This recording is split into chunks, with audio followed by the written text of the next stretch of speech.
In the first of what will be several days of NBA awards ballot reveals, here is a look at the votes and rationale for Kia Defensive Player of the Year, as one voter sees it, plus picks for all defensive first and second team.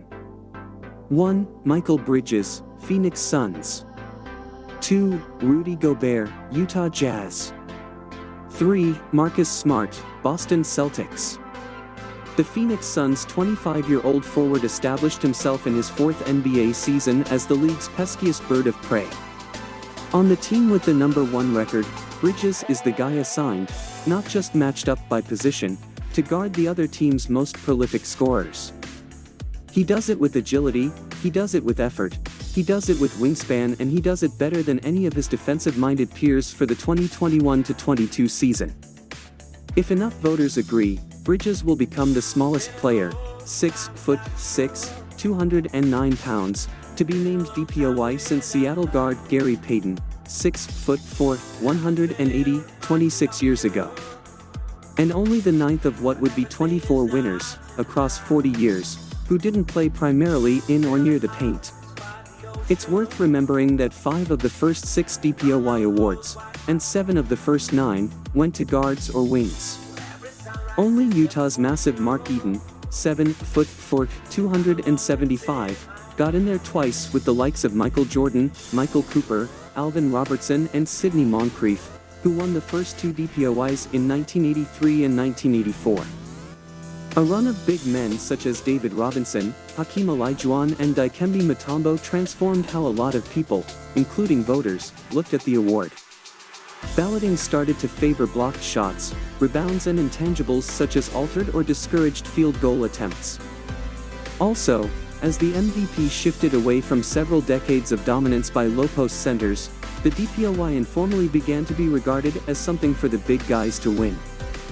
Yet here we are in 2022, with NBA's style of offense moved to the perimeter like never before.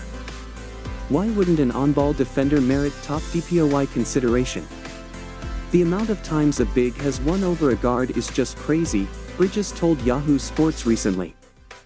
I think people take it for granted how tough it is to guard the top perimeter players in this league and not be able to really touch them because they're going to get the foul call.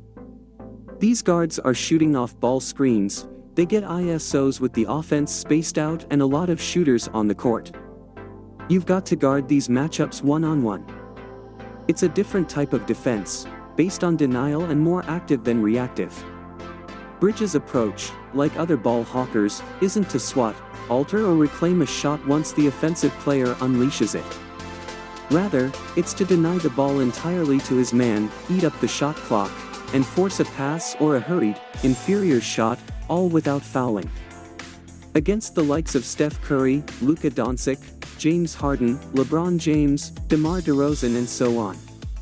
The Suns' wiry wing does it tirelessly, logging the most court distance defensively on a nightly basis. And we do mean nightly. Bridges was one of a handful players who appeared in all 82 games this season and, in fact, he hasn't missed a game yet since arriving from Villanova as the number 10 pick in 2018.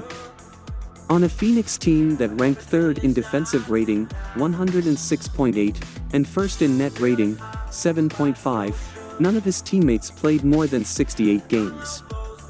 Those scorers Bridges guarded, they never got a night off, though many had an off night. Bridges did it all without drawing cheap whistles, he averaged only 1.8 fouls. And his offensive development, career highs of 14.2 points on 10.5 shots, meant he wasn't letting his man rest on the other end.